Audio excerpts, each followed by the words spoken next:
째깍, 째깍 세상에 존재하는 모든 소리가 사라지고 오직 이 낡은 괴종시계에 초침 소리만 남은 듯한 새벽.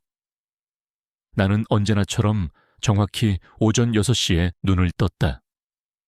알람 따위는 필요 없었다. 내 몸이, 내 인생이 지난 30년간 그래왔던 것처럼 한치의 오차도 없이 나를 깨웠다. 아내가 세상을 떠난 후로는 더욱 그랬다. 규칙과 규율. 그것만이 이 텅 빈 집에서 나를 지탱해주는 유일한 기둥이었다. 몸을 일으키자마자 서늘한 공기가 혹겹 잠옷을 파고들었다. 9월이라지만 새벽 공기는 제법 쌀쌀했다.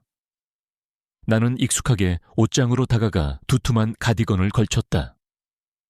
젊은 시절 아내가 떠준, 이제는 보풀이 군데군데 일어난 낡은 가디건.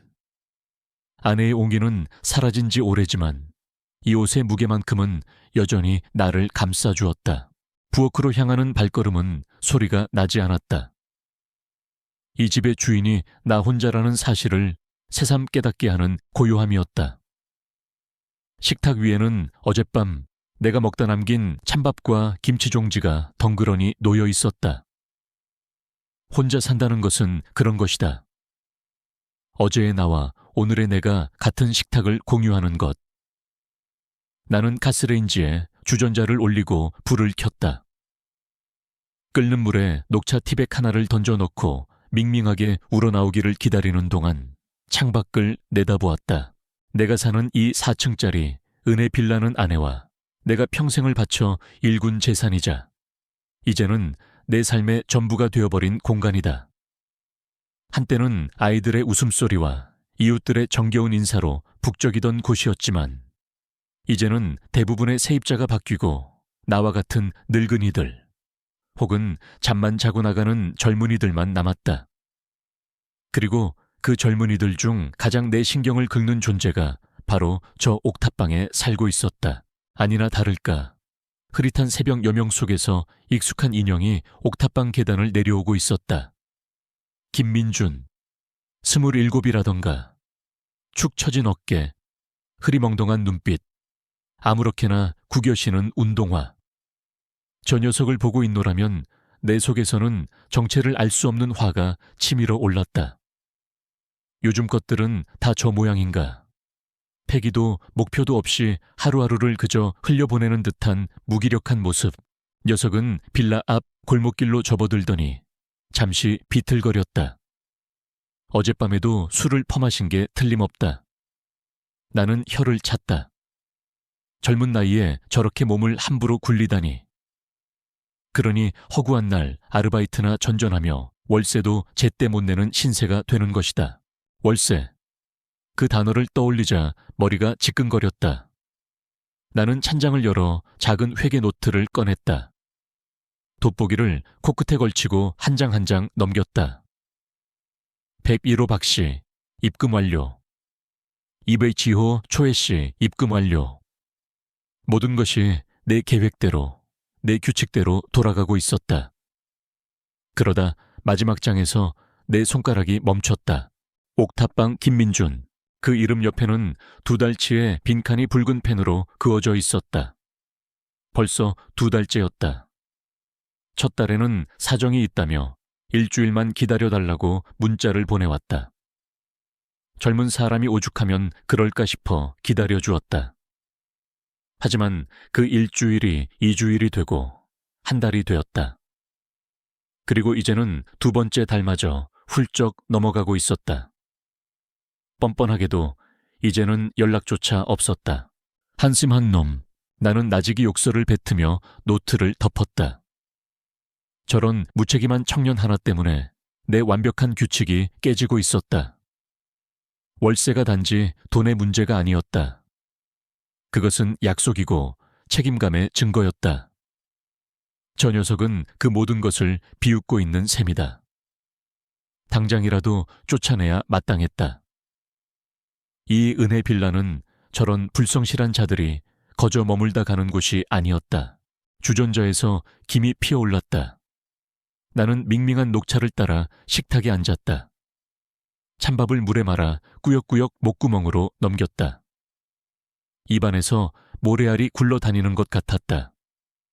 밥을 먹는 건지 의무감을 먹는 건지 알 수 없었다. 식사를 마친 후 나는 설거지를 하고 분리수거 쓰레기를 챙겨 밖으로 나섰다. 빌라 앞 골목은 아직 인적이 드물었다. 차가운 새벽 공기를 깊게 들이마시자 속이 조금은 후련해지는 듯했다. 쓰레기 더미에 분리수거 봉투를 내려놓고 돌아서려는데 담벼락 구석에서 작은 움직임이 포착되었다.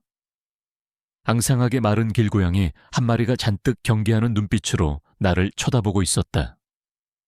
며칠 전부터 눈에 띄던 녀석이었다. 쯧쯧, 꼬리 말이 아니구만. 나는 인상을 찌푸리며 중얼거렸다. 주변을 휙휙 둘러보았다. 다행히 보는 사람은 아무도 없었다. 나는 못 이기는 척 집으로 다시 들어가 어젯밤 먹다 남은 멸치볶음 몇 개를 작은 종지에 담아 나왔다. 그리고는 마치 쓰레기를 버리는 척하며 고양이 앞 구석진 자리에 슬쩍 내려놓았다. 먹고 떨어져.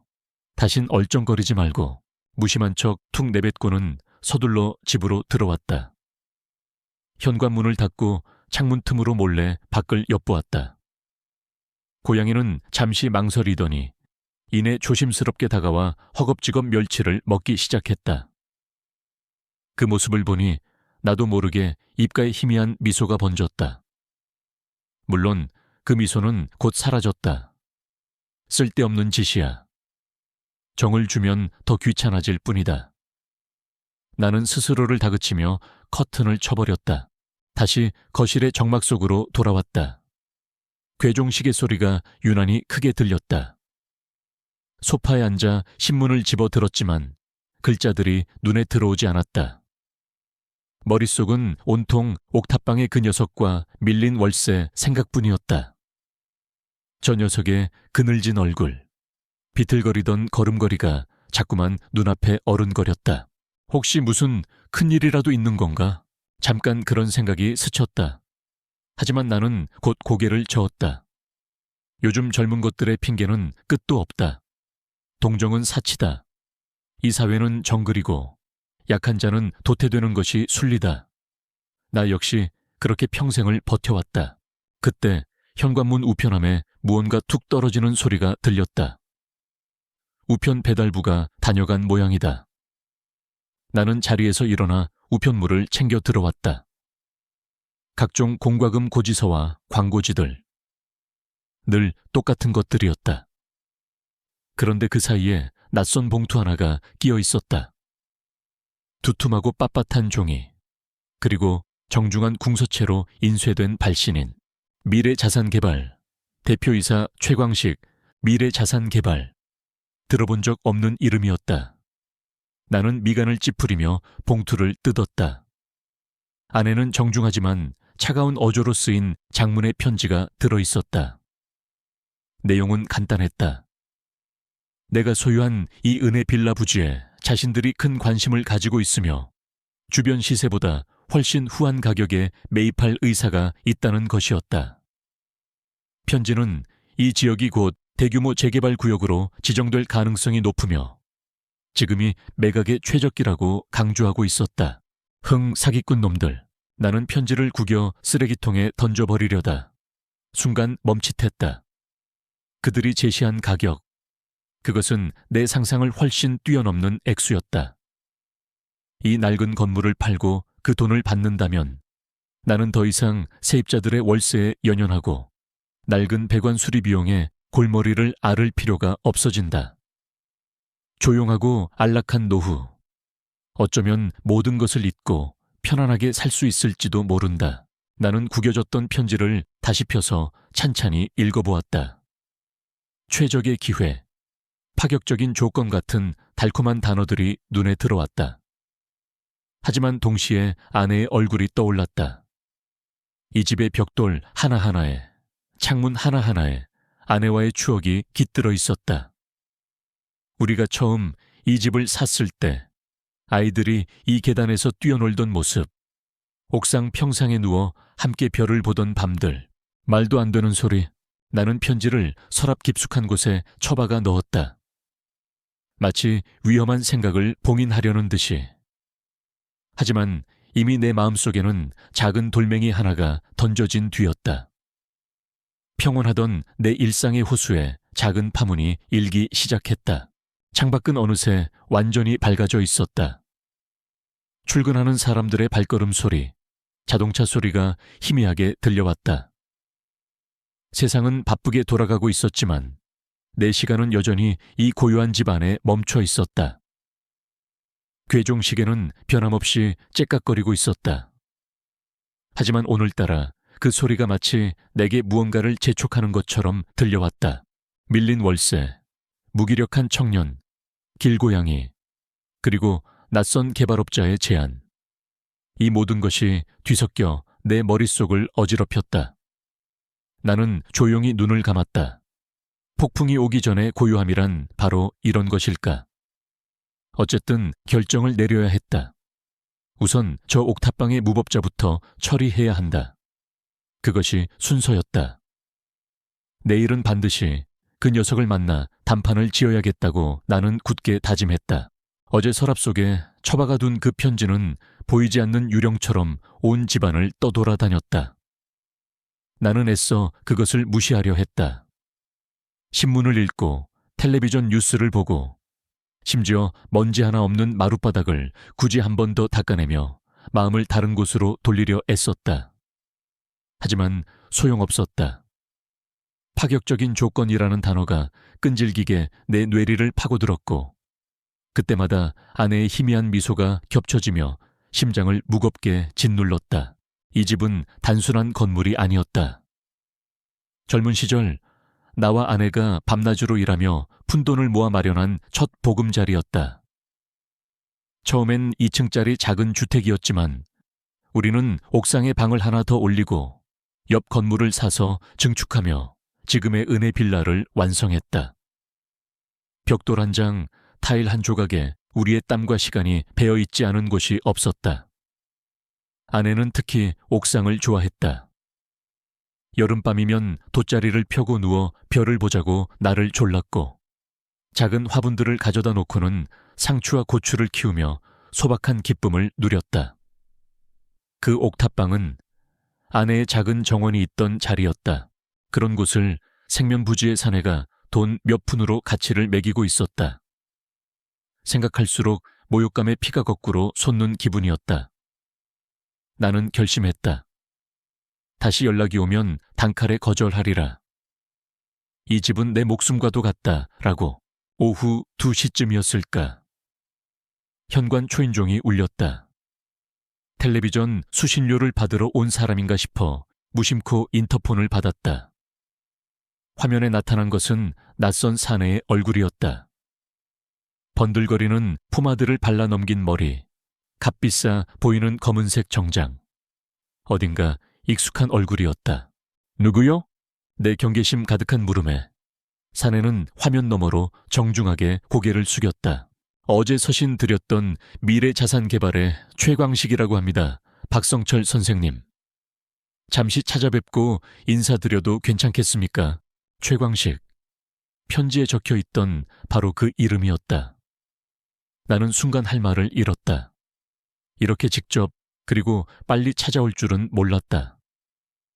거절해야 마땅했지만 선생님이라는 깍듯한 호칭과 그의 자신감 넘치는 태도에 나도 모르게 현관문 손잡이로 손을 뻗고 있었다. 문을 열자 잘 다려진 양복에서 나는 낯선 향수 냄새가 훅 끼쳐왔다.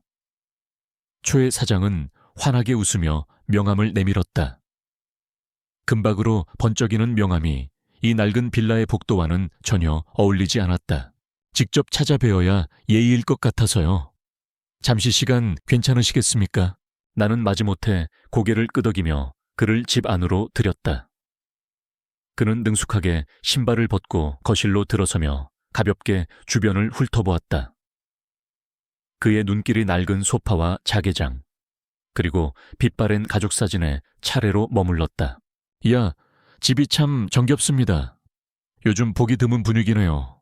꼭 저희 할아버지 댁에 온 것 같습니다. 그 말은 칭찬처럼 들렸지만 나는 그 안에 숨겨진 가시를 느낄 수 있었다.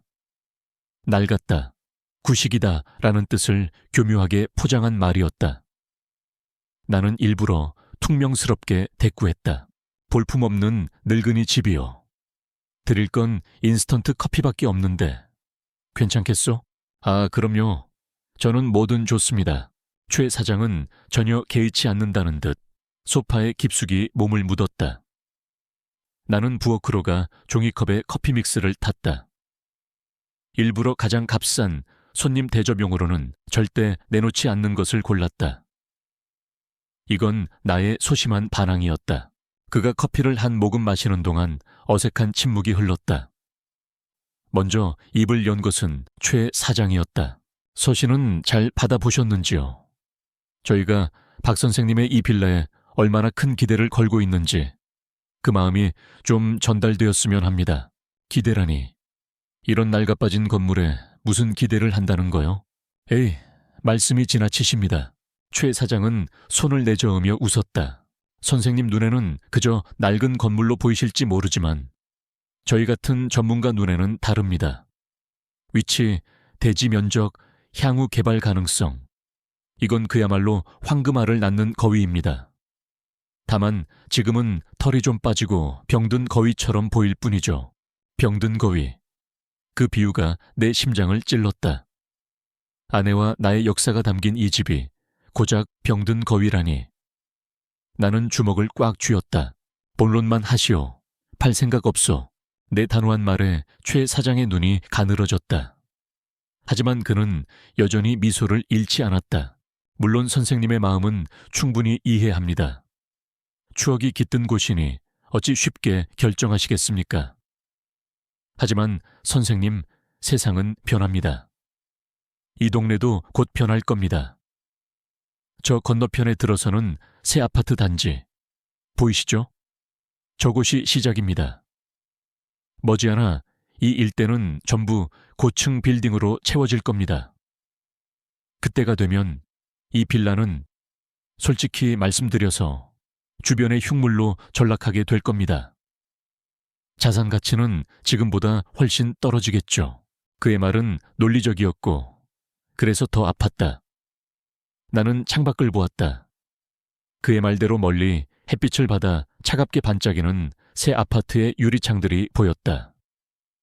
마치 미래에서 온 거대한 괴물처럼 이 낡은 동네를 집어삼키려 입을 벌리고 있는 듯했다. 저희가 제시한 금액을 보셨을 겁니다. 아마 이 건물을 평생 임대해서 버는 돈보다 훨씬 많을 겁니다. 그 돈이면 선생님, 더 이상 낡은 배관 걱정, 세입자들 월세 독촉 같은 골치 아픈 일 안 하셔도 됩니다. 따뜻한 남쪽 지방에 그림 같은 전원주택 하나 사셔서 편안하고 여유롭게 노후를 보내실 수 있습니다. 편안하고 여유로운 노후. 어제 내가 잠시 꿈꾸었던 바로 그 모습이었다. 최 사장은 내 마음속을 꿰뚫어 보고 있는 것 같았다. 나는 흔들렸다. 굳게 닫아두었던 결심의 빗장이 삐걱거리기 시작했다. 최 사장은 내 표정의 미세한 변화를 놓치지 않았다. 그는 몸을 앞으로 숙이며 목소리를 낮췄다. 선생님, 이건 그냥 집을 파는 게 아닙니다.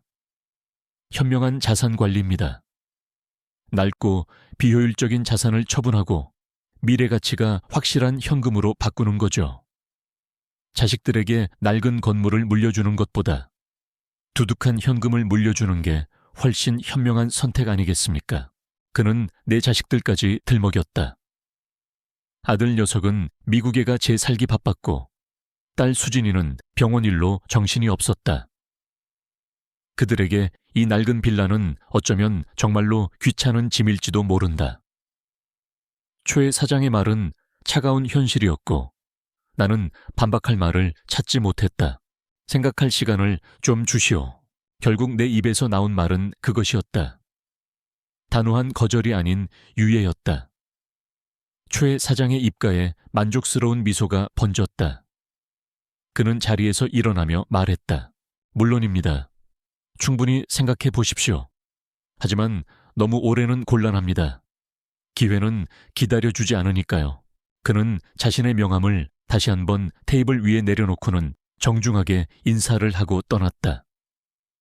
현관문이 닫히자 낯선 향수 냄새와 함께 팽팽했던 긴장감이 사라지고 다시 무거운 정막이 나를 덮쳤다. 나는 그가 앉았던 소파 자리를, 그가 남기고 간 번쩍이는 명함을 한참 동안 멍하니 바라보았다. 머리가 터질 것 같았다. 나는 찬물이라도 마시기 위해 부엌으로 향하다가 현관벽에 붙어있는 관리사무소의 공지문 하나를 발견했다. 며칠 전에 붙어있던 것이었지만 정신이 없어 제대로 읽어보지 못했던 것이다. 전세대 공지, 건물 노후 수도관 교체 공사 안내. 공지문에는 빌라 전체의 수도관이 낡은 누수가 발생하고 있으며 더 이상 부분적인 수리로는 해결이 불가능하여 전체 교체 공사가 시급하다는 내용이 적혀 있었다. 그리고 그 아래 작은 글씨로 인쇄된 예상 공사 비용 견적.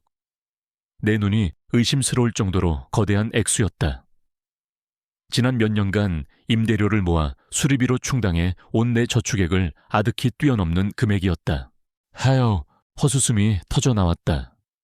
심장이 쿵하고 바닥으로 떨어지는 기분이었다.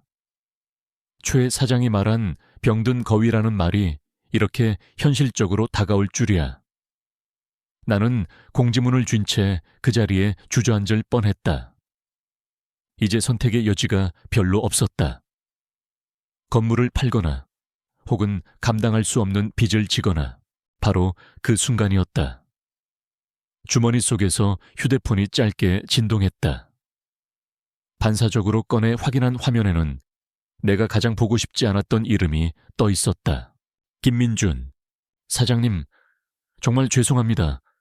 급한 사정이 생겨서 그런데 딱 일주일만 더 시간을 주실 수 있을까요? 다음 주에는 반드시 해결하겠습니다. 나는 그 문자 메시지를 몇 번이고 다시 읽었다. 정말 죄송합니다. 급한 사정, 일주일만 더. 지난달에 들었던 말과 톤이 하나 다르지 않았다. 모든 것이 무너져 내리는 것 같은 이 절망적인 순간에 이 한심한 젊은 녀석의 변명은 마지막 남은 내 인내심의 끈을 가차없이 끊어버렸다. 분노가 치밀어 올랐다. 거대한 재개발의 압력, 감당할 수 없는 수리비, 아내와의 추억을 팔아야 할지도 모른다는 죄책감. 이 모든 거대한 문제들 앞에서 내가 할 수 있는 것은 아무것도 없었다. 하지만 이 무책임한 청년 하나쯤은 내 손으로 처리할 수 있었다. 그래, 처리해야만 했다. 이 모든 문제의 원인이 마치 저 녀석 하나 때문인 것처럼 느껴졌다.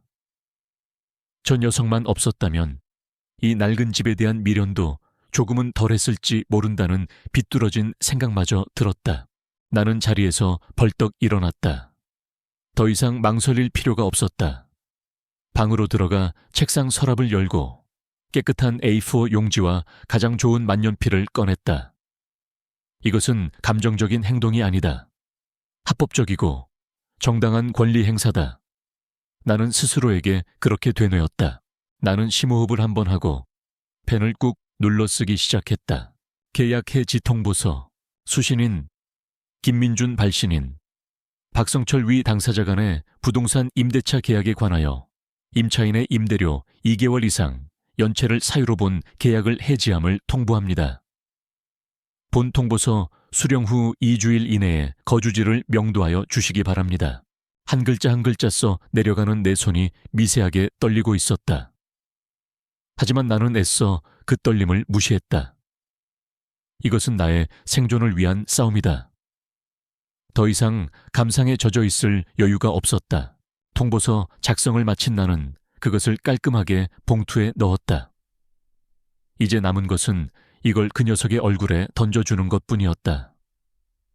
내일 아침 녀석이 일을 나가기 전에 반드시 만나야 한다. 이 지긋지긋한 문제의 고리 중 가장 약한 것부터 끊어내야 했다. 나는 굳게 마음먹었다. 창밖은 어느덧 저녁 노을로 붉게 물들고 있었다. 아름다운 풍경이었지만 내 눈에는 마치 불타는 폐허처럼 보였다. 나는 완성된 통보서를 손에 쥔 채 한참 동안 그 자리에 서 있었다. 내 안에 무언가가 부서져 내리는 소리가 들리는 듯 했다. 밤새 뒤척였다. 딱딱한 결심 위로 불안이라는 얇은 이불을 덮고 누운 듯 불편한 잠이었다. 계약 해지 통보서는 머리맡 협탁 위에 칼날처럼 놓여 있었다. 새벽 6시, 어김없이 눈을 떴을 때 나는 더 이상 어제의 내가 아니었다. 내 안에는 차갑고 냉정한 결의가 자리 잡고 있었다. 오늘은 더 이상 망설이지 않으리라. 아침 식사는 하는 둥 마는 둥 입에 밀어 넣었다. 어제의 그 밍밍한 녹차조차 오늘은 쓸데없는 감상처럼 느껴졌다. 나는 그저 이 일을 빨리 처리하고 싶었다. 내 머릿속에서는 이미 수십 번의 시뮬레이션이 끝난 상태였다. 녀석이 문을 열면 나는 이 봉투를 내밀며 법적인 절차에 대해 기계적으로 설명할 것이다. 만약 녀석이 감정에 호소하려 들거나 변명을 늘어놓는다면 나는 더없이 차가운 표정으로 듣고만 있을 것이다. 모든 것은 법과 규칙에 따를 뿐 내 개인적인 감정은 조금도 섞여 있지 않다고. 오전 7시. 녀석이 아르바이트를 가기 위해 집을 나서는 시간이다. 나는 봉투를 집어들고 현관을 나섰다. 심장이 평소보다 조금 빨리 뛰는 것이 느껴졌지만 나는 그것을 전투를 앞둔 병사의 자연스러운 긴장감이라 여기기로 했다. 우리 집이 있는 4층에서 옥탑으로 올라가는 계단은 좁고 가팔랐다. 평소에는 거의 오를 일이 없는 공간이었다. 낡은 시멘트 계단을 한 칸 밟아 올라갈 때마다 내 구두굽 소리가 벽에 부딪혀 공허하게 울렸다. 마치 내 심판의 발소리처럼. 나는 이 건물의 주인이었고 지금 나의 권리를 행사하러 가는 길이었다. 그래, 나는 정당했다. 마침내 옥탑방의 칠이 벗겨진 낡은 철문 앞에 섰다. 문 옆에는 검은 연기가 그을린 듯한 자국이 희미하게 남아있었다. 예전 세입자가 연탄을 뗄 때 생긴 흔적일 것이다. 나는 잠시 숨을 고르고 문을 두드렸다. 똑똑. 처음에는 예의를 갖춰 두드렸다. 안에서는 아무런 소리도 들리지 않았다. 혹시 벌써 나간 건가? 아니면 아직 자고 있는 건가? 나는 조금 더 힘을 주어 문을 두드렸다. 꽝꽝꽝. 김민준 씨, 안에 있어. 나요 집주인. 내 목소리는 스스로 듣기에도 날카롭고 권위적이었다. 하지만 여전히 문 너머는 쥐 죽은 듯 조용했다. 이 상황은 내 시나리오에 없던 것이었다. 무시하는 건가? 아니면 정말 없는 건가? 오기가 생겼다. 녀석이 일부러 나를 피하고 있다는 생각에 분노가 치밀었다. 어젯밤 술에 취해 아직도 뻗어 자고 있는 것이 틀림없었다. 김민준 씨, 좋은 말로 할 때 문 여시오. 고함을 질러도 대답이 없자 나는 최후의 수단을 쓰기로 결심했다. 나는 주머니에서 짤랑거리는 열쇠 꾸러미를 꺼냈다. 수십 개의 열쇠 중 낡고 녹이 세운 옥탑이라고 적힌 비상키가 있었다. 세입자의 공간에 주인이 함부로 들어가면 안 된다는 것쯤은 나도 알고 있었다. 하지만 지금은 비상 상황이었다. 월세를 2달이나 연체하고 주인의 연락마저 피하는 세입자에게 사생활 보호 따위를 챙겨줄 여유는 없었다. 나는 스스로에게 그렇게 합리화했다. 열쇠를 자물쇠에 꽂아 돌리자 철컥하는 날카로운 소리가 울렸다. 그 소리는 마치 금기를 깨는 소리처럼 내 양심을 긁고 지나갔다. 나는 잠시 망설였다. 하지만 이미 주사위는 던져졌다. 나는 문고리를 잡고 천천히 안으로 밀어 넣었다. 김민준 씨 안에 말을 채 끝맺지 못했다. 문이 열리는 순간 내 코를 찌른 것은 내가 예상했던 퀴퀴한 술 냄새나 땀에 절은 빨래 냄새가 아니었다. 그 대신 뭐라 형용하기 힘든 희미하지만 분명한 비누 냄새와 햇볕에 잘 마른 린넨 향기가 풍겨왔다. 나의 첫 번째 예상이 빗나가는 순간이었다. 나는 조심스럽게 방 안으로 한 발 들여놓았다. 그리고 눈앞에 펼쳐진 광경에 할 말을 잃었다. 방은 상상했던 것보다 훨씬 좁고 초라했다. 벽지는 누렇게 변색되어 군데군데 들떠 있었고 창문 하나 없는 방은 한낮인데도 어두컴컴했다. 하지만 그뿐이었다. 내가 상상했던 무질서와 혼돈의 흔적은 어디에도 없었다. 바닥에는 먼지 하나 없이 깨끗했고 방 한쪽 구석에 놓인 이불은 군대식으로 각을 잡아 반듯하게 개어져 있었다. 낡은 좌식 책상 위에는 책 몇 권이 기순서대로 정렬되어 있었고 그 옆에는 달아빠진 펜 한 자루가 가지런히 놓여 있었다. 오렌지 박스를 뒤집어 만든 간이 선반 위에는 낡은 옷가지들이 티셔츠, 바지, 양말로 분류되어 차곡차곡 쌓여 있었다. 그것은 게으름뱅이의 소굴이 아니었다. 극도의 가난 속에서도 자신의 존엄을 지키려는 한 인간의 처절한 노력이 엿보이는 공간이었다. 내 손에 들린 계약 해지 통보서가 갑자기 부끄러워졌다. 나는 이 깨끗하고 정돈된 공간에 흙 묻은 발로 들어온 침입자였다. 내 안에서 확신에 차 있던 분노가 서서히 녹아내리고 그 자리에 당혹감과 죄책감이 차오르기 시작했다. 나는 통보서를 방바닥에 내려놓고 그냥 나가야 한다고 생각했다. 하지만 무언가가 내 발을 붙들었다. 이 방의 주인 김민준이라는 청년에 대한 정체를 알 수 없는 궁금증이었다. 이 방의 모습과 내가 알던 그의 모습 사이에 거대한 간극을 이해할 수가 없었다. 그때 내 시선이 책상 위에 놓인 작은 나무 상자에 닿았다. 방 안의 다른 모든 물건들이 생존을 위한 최소한의 것들이라면 그 상자만큼은 유일하게 어떤 의미를 담고 있는 것처럼 보였다. 니스칠도 벗겨진 낡은 오동나무 상자였지만 먼지 하나 없이 깨끗하게 닦여 있었다. 마치 신성한 물건이라도 되는 듯 주인의 세심한 손길이 느껴졌다. 나는 홀린 듯 그 상자로 다가갔다. 열어보면 안 된다. 남의 사적인 물건을, 그것도 이렇게 소중해 보이는 것을 건드려서는 안 된다.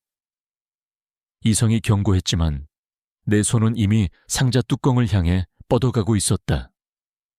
이 청년의 진짜 모습을 확인하고 싶다는, 어쩌면 나의 섣부른 판단이 틀리지 않았기를 바라는 비겁한 욕망이었을지도 모른다. 미걱 소리를 내며 상자 뚜껑이 열렸다. 그리고 나는 그 안의 내용물을 보고 숨을 멈췄다. 상자 안에는 낡은 군복 한 벌이 들어있었다. 하지만 그냥 낡은 것이 아니었다. 수십 번, 수백 번을 다림질한 듯 모든 주름이 칼날처럼 날카롭게 잡혀 있었다. 옷깃과 소매는 여러 번 기운 흔적이 있었지만 그마저도 한 땀 한 땀 정성스러운 바느질이었다. 군복은 마치 어제 막 다림질을 마친 것처럼 반듯하게 한치의 흐트러짐도 없이 접혀 있었다.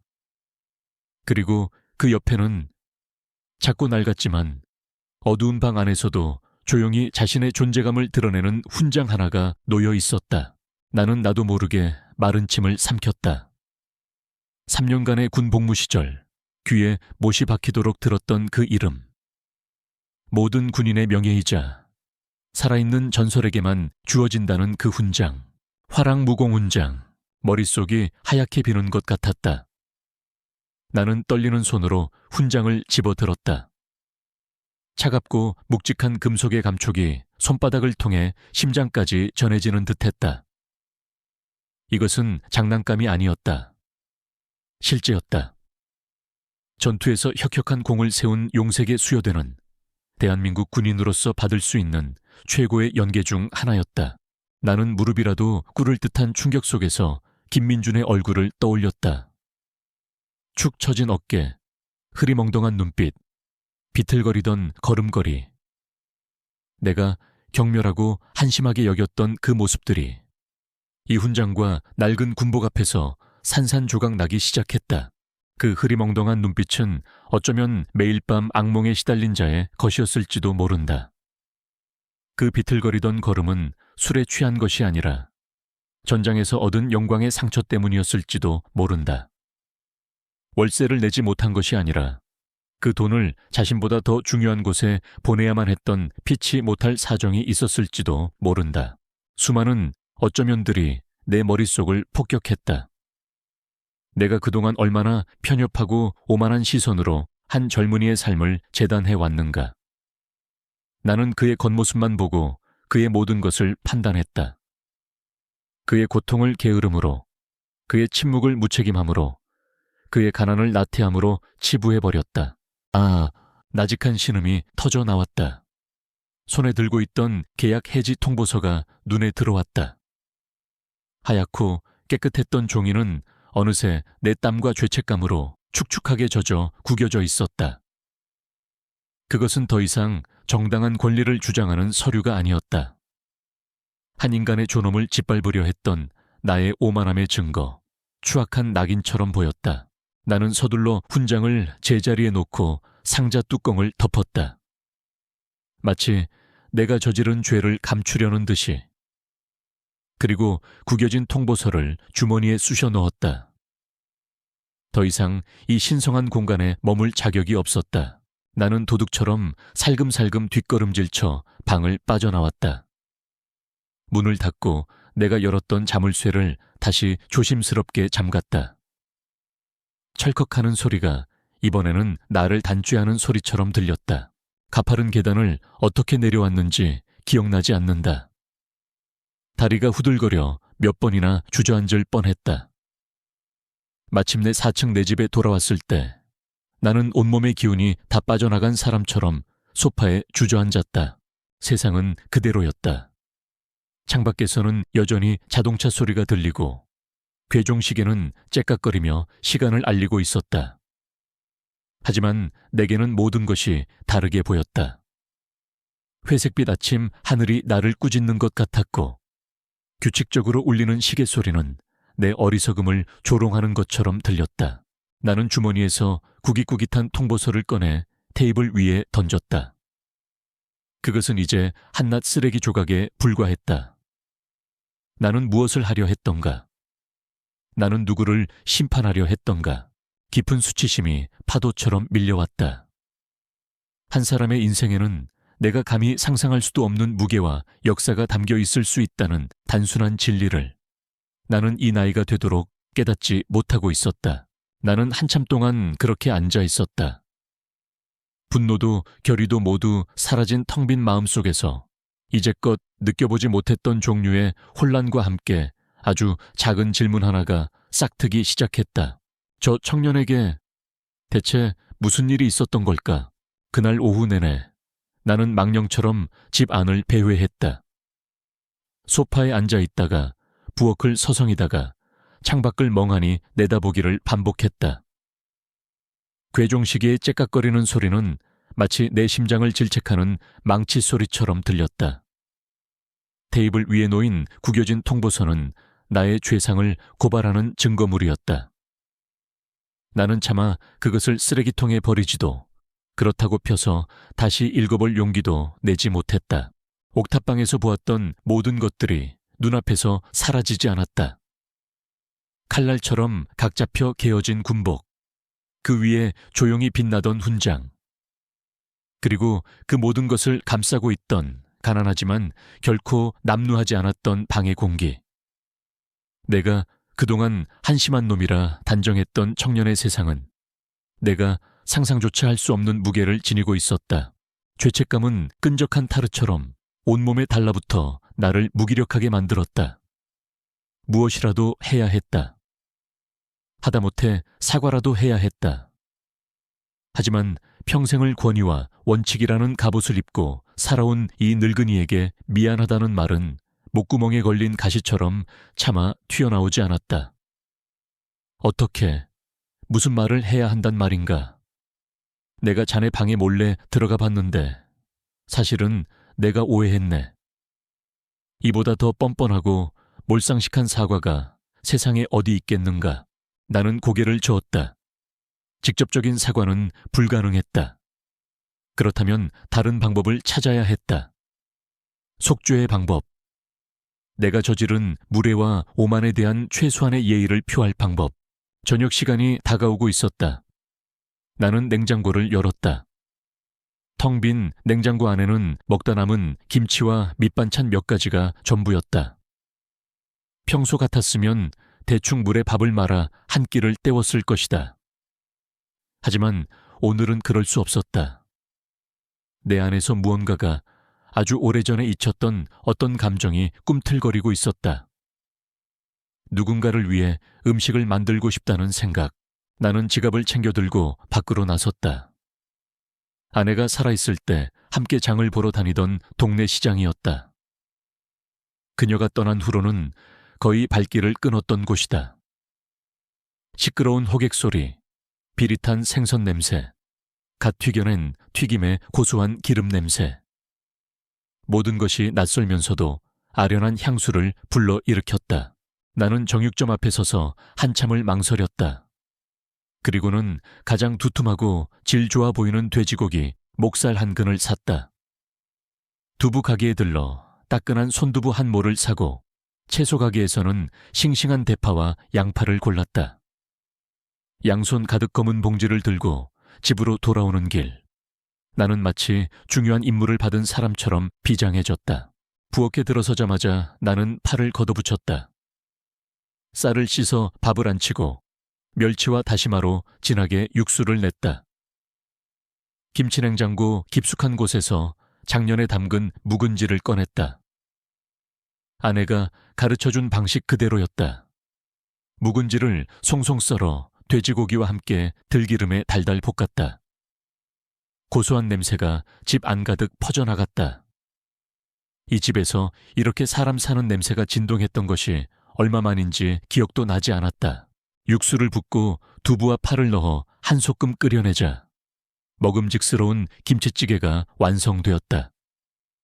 나는 작은 국그릇에 찌개를 펐다. 그리고 잠시 망설이다가 가장 큰 냄비에 남은 찌개를 전부 옮겨 담았다. 이제 가장 어려운 순서가 남았다. 나는 그 냄비를 들고 다시 옥탑으로 향하는 계단 앞에 섰다. 아침과는 완전히 다른 기분이었다. 심판자의 발걸음이 아니라 용서를 구하는 자의 무겁고 더딘 발걸음이었다. 뜨거운 냄비가 손바닥을 드는 것보다 어색함과 부끄러움으로 달아오른 얼굴이 더 뜨거웠다. 그냥 너무 많이 만들어서 그렇다고 하자. 버리기 아까워서 주는 거라고. 그래, 그게 좋겠어. 나는 계단을 오르며 몇 번이나 자기 합리화를 위한 변명을 중얼거렸다. 마침내 옥탑방 문 앞에 도착했다. 이번에는 문을 두드리는 소리가 아침과는 달리 조심스러웠다. 똑똑. 잠시 후 안에서 작게 낑낑거리는 소리가 들리더니 문이 열렸다. 김민준이었다. 그는 막 일을 마치고 돌아온 듯 옷에는 희미하게 페인트 냄새가 배어 있었고 얼굴은 땀과 피로로 얼룩져 있었다. 그는 문 앞에 서 있는 나와 내 손에 들린 냄비를 보고는 당황한 기색이 역력했다. 사장님, 무슨 일이세요? 그의 경계심 가득한 눈빛에 나는 준비했던 말이 목구멍에 턱 걸렸다. 에휴, 그게... 나는 애꿎은 냄비만 내려다보며 우물쭈물했다. 김치찌개를 끓였는데 양 조절을 잘못해서 너무 많이 끓였지 뭔가. 이걸 다 버리기는 아깝고. 그래서 내 변명은 내가 듣기에도 한심했다.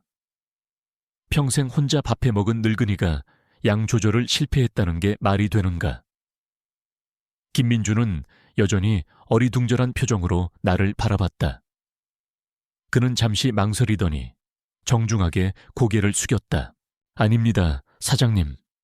마음만 감사히 받겠습니다. 저 때문에 일부러 신경 쓰실 필요 없습니다. 그의 거절은 예의 발랐지만 단호했다. 그는 내게 빚을 지고 싶지 않다는 태도를 분명히 하고 있었다. 그 모습에 나는 순간 오기가 발동했다. 이대로 물러설 수는 없었다.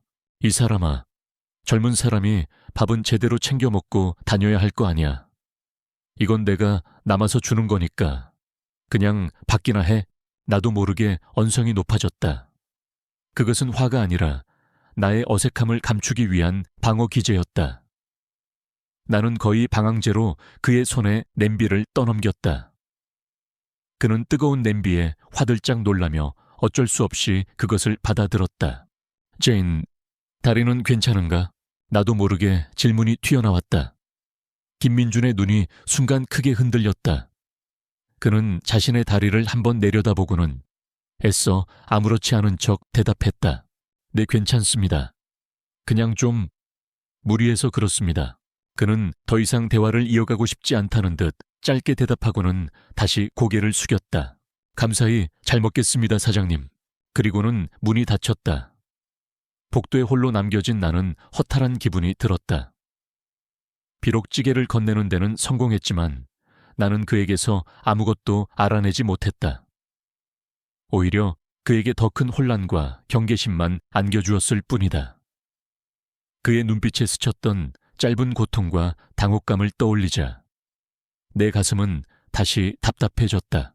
집으로 돌아온 나는 소파에 털썩 주저앉았다. 이래서는 안 된다.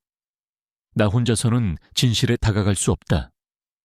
더 세련되고 더 효율적인 방법이 필요했다. 그때 내 머릿속에 한 사람이 떠올랐다. 내 딸, 수진이. 수진이는 간호사였다. 똑똑하고 야무지고 무엇보다 요즘 젊은이들처럼 인터넷이니 뭐니 하는 것들에 능숙했다. 나는 휴대폰을 들어 딸의 번호를 눌렀다. 몇 번의 신호음이 가고 익숙한 목소리가 들려왔다. 아바, 웬일이야, 이 시간에.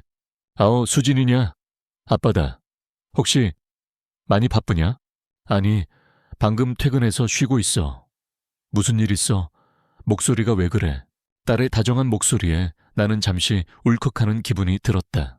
아니, 별일은 아니고 뭐 좀 물어볼 게 있어서. 뭔데? 설마 또 보일러 고장 났어? 아니다. 그런 거 아니고. 나는 잠시 말을 고르며 망설였다. 뭐라고 설명해야 할까? 우리 집 옥탑방에 사는 총각 말이다. 이름이 김민준이라고 하는데. 옥탑방? 아, 그 월세 맨날 밀린다던 청년? 수진이의 말에 얼굴이 화끈거렸다. 내가 딸에게까지 그 청년에 대해 험담을 늘어놓았다는 사실이 새삼 부끄럽게 다가왔다. 그 총각. 근데 내가 우연히 뭘 좀 봤는데 혹시 그 이름으로 인터넷에서 뭐 좀 알아봐 줄 수 있겠니? 나는 이런 걸 잘 못해서. 김민준? 흔한 이름인데 뭐 특별한 거라도 있어? 나는 최대한 아무렇지 않은 척 목소리를 가다듬고 말했다. 나도 잘은 모르겠다. 그냥 무슨 훈장 같은 게 있는 것 같던데. 화랑 뭐라더라. 아무튼 군대에서 받은 것 같았어. 수화기 너머에서 잠시 침묵이 흘렀다. 수진이도 그 훈장의 무게를 어렴풋이 알고 있는 듯했다. 화랑무공 훈장? 아마 그거일 게다. 혹시 그런 걸로 사람을 찾을 수 있나 해서. 알았어, 아빠. 내가 한번 찾아볼게. 근데 갑자기 왜? 그 청년한테 무슨 일 있는 거야? 딸의 예리한 질문에 나는 얼버무렸다. 아니다. 그냥 궁금해서 그런다. 그냥 좀 궁금해서. 그럼 찾아보고 연락 좀 다오. 알았어. 근데 아빠, 이상하다. 아빠가 세입자한테 관심을 다 갖고. 수진이는 장난스럽게 말했지만 나는 가슴이 철렁했다. 나는 서둘러 전화를 끊었다. 밥을 텐데 들어가라. 끊는다. 전화를 끊고 나자 집안의 고요함이 더 무겁게 나를 짓눌렀다. 나는 이제 주사위를 던졌다. 내가 열지 못한 판도라의 상자를 이제 내 딸이 열어줄 것이다. 그 안에서 무엇이 나올까? 나는 진실을 알고 싶었지만 동시에 그 진실이 내가 감당할 수 없는 것일까 두려웠다. 나는 소파에 등을 기댄 채 휴대폰을 꽉 쥐었다. 이제 내가 할 수 있는 일은 오직 기다리는 것뿐이었다. 내 인생에서 가장 길고 불안한 기다림이 시작되고 있었다. 기다림의 시간은 독처럼 천천히 퍼져나갔다. 나는 낡은 소파에 못 박힌 듯 앉아 휴대폰만 뚫어져라 쳐다보았다. 화면이 한번 반짝일 때마다 심장이 철렁 내려앉았다. 스팸 문자이거나 의미 없는 광고 알림일 때마다 안도감과 실망감이 동시에 밀려왔다. 진실을 알고 싶었지만 그 진실을 마주할 자신이 없었다. 어쩌면 내가 모르는 편이 더 나을지도 모른다는 비겁한 생각이 고개를 들었다. 얼마나 지났을까. 해가 뉘엿뉘엿지고 방 안에 어스름이 깔릴 무렵 드디어 휴대폰이 길게 울렸다. 화면에 뜬 우리 딸이라는 이름이 그 어느 때보다 무겁게 느껴졌다. 나는 마른 침을 삼키고 떨리는 손으로 통화 버튼을 눌렀다. 수진이냐? 아바. 수화기 너머로 들려오는 딸의 목소리가 이상했다. 평소의 발랄함은 온데간데 없고 낮고 가라앉아 있었다. 마치 큰 충격을 받은 사람처럼 목소리 끝이 미세하게 떨리고 있었다. 아빠, 찾았어. 그 청년 김민준 씨. 나는 숨을 죽였다. 믿어지지가 않아, 아빠. 내가 지금 기사 하나를 읽어줄게. 3년 전 기사야. 수진이는 잠시 숨을 고르는 듯했다. 그리고는 차분하지만 떨리는 목소리로 인터넷에서 찾아낸 낡은 기사를 한자 한자 읽어주기 시작했다. 제목: 비무장지대 수색 작전 중 지뢰 폭발. 김민준 하사. 온몸으로 전우구해. 제목을 듣는 순간 내 심장이 쿵 하고 떨어졌다. 지난 17일 강원도 철원 인근 비무장지대에서 수색 작전을 펼치던 육군 백골부대 소속 수색팀이 미확인 지뢰를 밟아 폭발하는 사고가 발생했다. 이 사고로 박진우 병장이 현장에서 사망하고 2명의 부상자가 발생했으나 자칫 팀원 전체가 몰살할 뻔한 아찔한 순간에 자신을 희생한 한 병사의 용기 있는 행동이 뒤늦게 알려져 귀감이 되고 있다. 나는 눈을 감았다. 수진이의 목소리를 통해 차가운 활자들이 눈앞에서 생생한 그림으로 펼쳐졌다. 짙은 안개가 깔린 새벽의 비무장지대.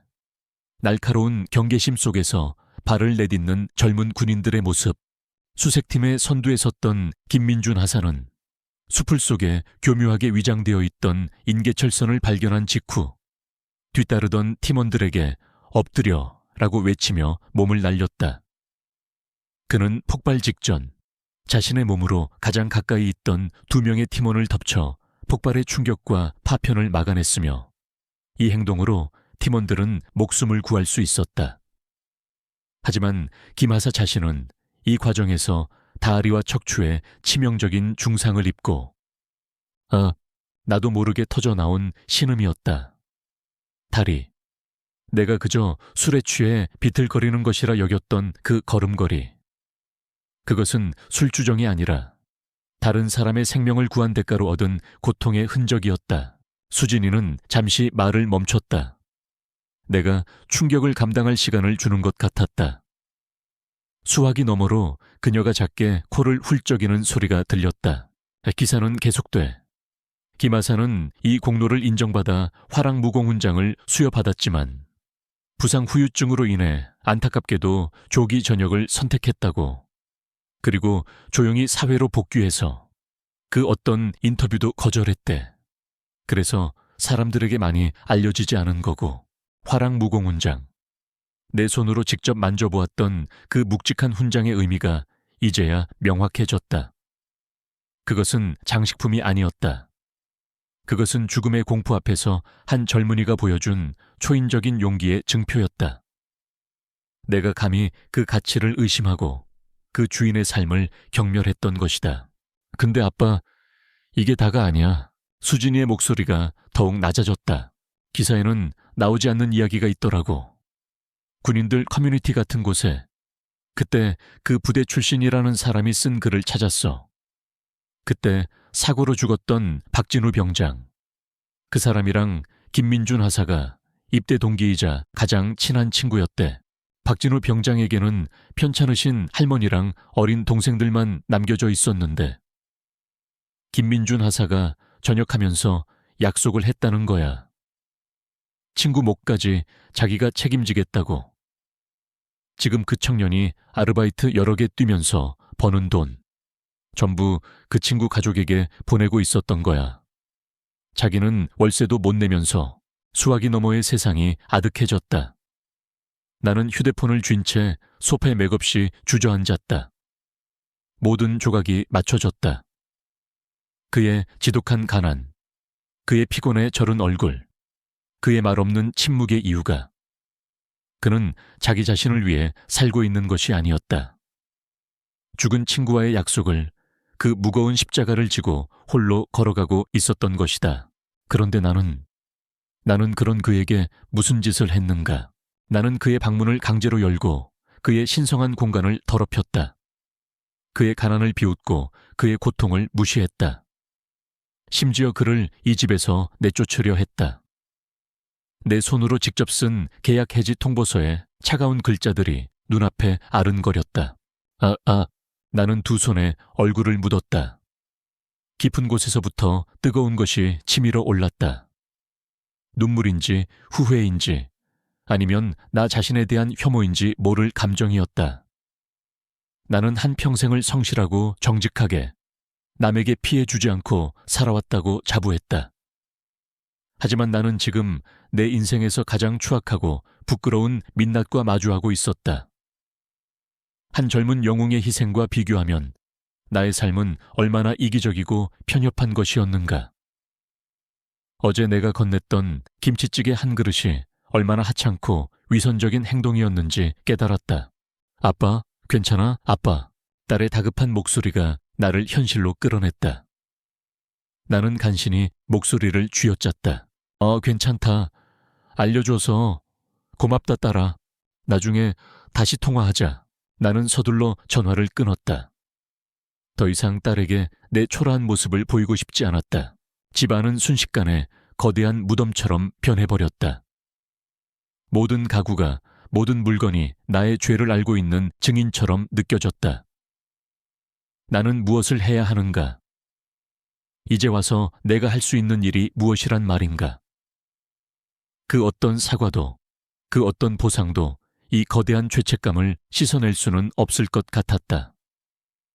나는 그저 무력감과 자기 혐오 속에서 가라앉을 뿐이었다. 바로 그때였다. 긱! 빌라 앞에서 날카로운 타이어 마찰음이 들렸다. 나는 무심코 창밖을 내다보았다. 동네 분위기와는 전혀 어울리지 않는 창문이 새카맣게 선팅된 검은색 봉고차 한 대가 거칠게 멈춰 서 있었다. 그리고 채서 건장한 사내 서너 명이 내렸다. 하나같이 짧게 깎은 머리에 험상궂은 인상, 팔뚝에는 문신이 가득했다. 그들은 건물을 아래 위로 훑어보며 자기들끼리 무언가 짓거리고 있었다. 심장이 쿵 하고 내려앉았다. 용역. 텔레비전 뉴스에서나 보던 재개발 지역에서 세입자들을 위협해 내쫓는다는 그 용역 깡패들이었다. 최 사장, 그놈의 짓이 틀림없었다. 내가 대답을 미루자 실력 행사에 들어간 것이다. 내 안에서 분노보다 먼저 공포가 치솟았다. 나는 커튼 뒤로 몸을 숨기고 그들을 지켜보았다. 그들은 빌라 현관으로 들어와 우편함을 걷어차고 벽에 붙은 공지문들을 거칠게 찢어버렸다. 저급한 욕설이 복도를 타고 희미하게 들려왔다. 다른 세입자들이 겁에 질려 문을 걸어 잠그는 소리가 들렸다. 그리고 그들의 발걸음은 망설임 없이 계단을 향했다. 옥탑으로. And way. 나의 심장이 미친 듯이 뛰기 시작했다. 그들의 목표는 김민준이었다. 이 건물에서 가장 만만하고 가장 힘없는 존재. 혼자 사는 가난한 청년. 그들은 그 사실을 어떻게 알았을까? 아마 최 사장이 미리 조사를 시켰을 것이다. 가장 약한 고리를 먼저 끊어내려는 속셈이었다. 나는 창문에서 떨어져 현관문으로 다가갔다. 그리고 문에 달린 작은 렌즈를 통해 밖을 내다보았다. 용역놈들은 이미 4층 복도를 지나 옥탑으로 향하는 계단을 오르고 있었다. 그들의 구둣발 소리가 지축을 울리는 것처럼 쿵쿵거렸다. 나는 본능적으로 문에 달린 모든 잠금 장치를 걸었다. 숨어야 했다. 모르는 척해야 했다. 이건 내가 감당할 수 있는 일이 아니었다. 저들은 무법자들이다. 잘못 엮였다가는 무슨 봉변을 당할지 모른다. 내 68년 평생의 신조. 나서지 마라, 엮이지 마라가 머릿속에서 경고음을 울렸다. 공, 공, 공. 옥탑방 문을 발로 차는 소리가 들려왔다. 야, 옥탑방. 안에 있는 거 다 알아. 당장 문 열어. 이 거지 새끼야. 월세도 못 내는 주제에 어디서 버티고 있어.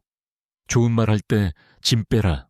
추악한 고함 소리가 건물을 울렸다.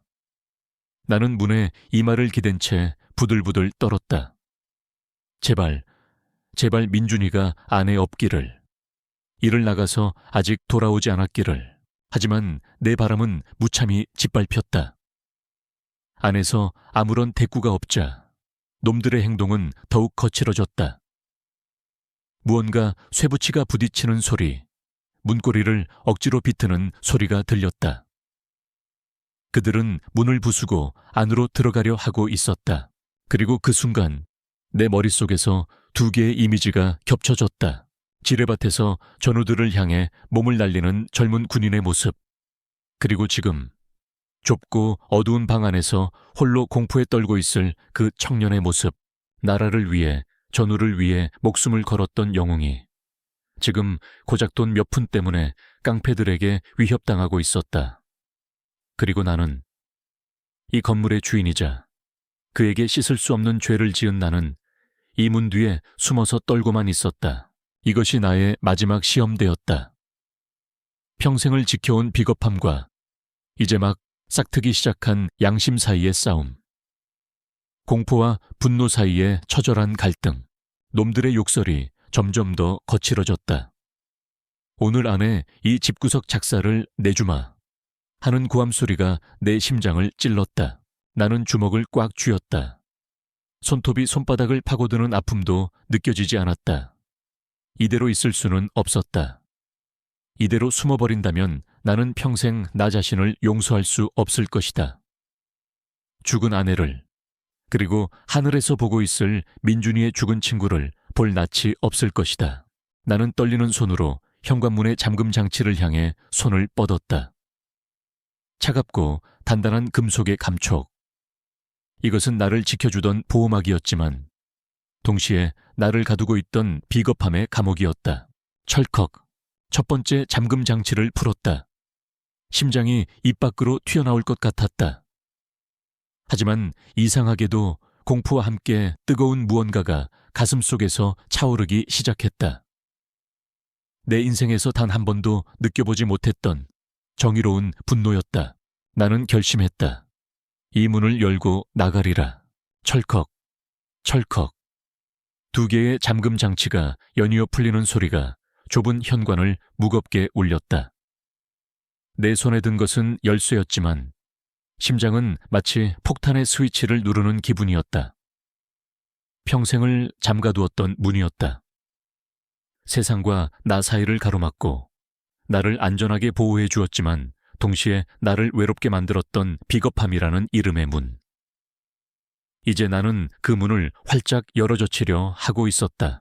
나는 마지막으로 숨을 깊게 들이마셨다. 폐부 깊숙이 들어온 공기가 차가운 용기로 변하는 것 같았다. 그리고 문고리를 잡고 온 힘을 다해 열었다. 쾅!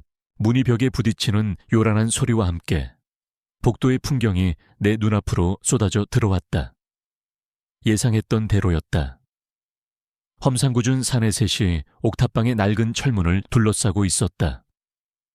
한 놈은 문고리를 잡고 흔들고 있었고 다른 한 놈은 발로 문짝을 걷어차고 있었다.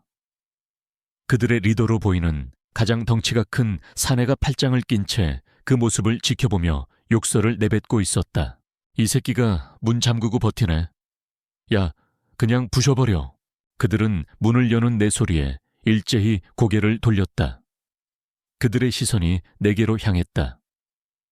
처음에는 놀란 듯했고 이내 귀찮다는 듯, 그리고 마지막에는 벌레를 보는 듯한 경멸의 눈빛으로 변했다.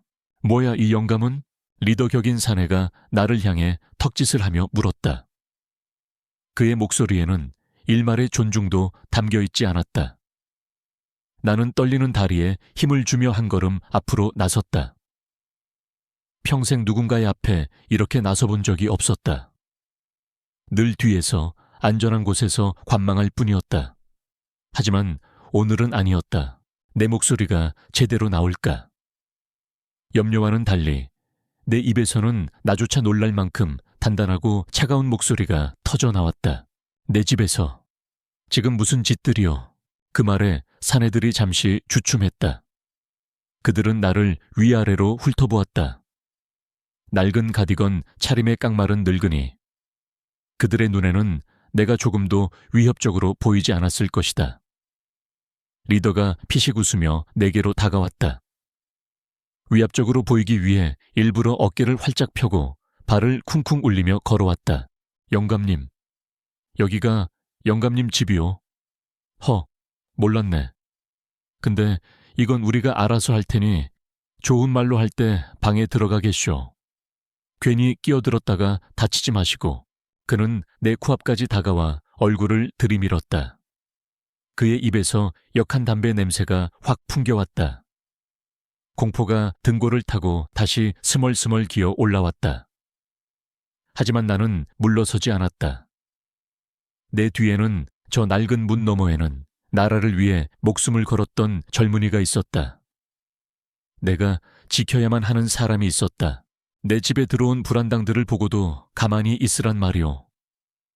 당신들 대체 누구 사주를 받고 이런 무법천지 같은 짓을 하는 거요. 무법천지? 사내는 어이가 없다는 듯이 웃었다. 그리고는 갑자기 표정을 굳히며 내 가슴을 손가락으로 툭 하고 밀쳤다. 영감님, 우리가 좋게 말하니까 이게 진짜 좋아 보여. 마지막 경고야. 돼지기 싫으면 신경 끄시라고. 나는 그의 힘에 밀려두어 걸음 뒤로 주춤했다. 바로 그 순간이었다. 모든 것이 슬로우 모션처럼 보였다.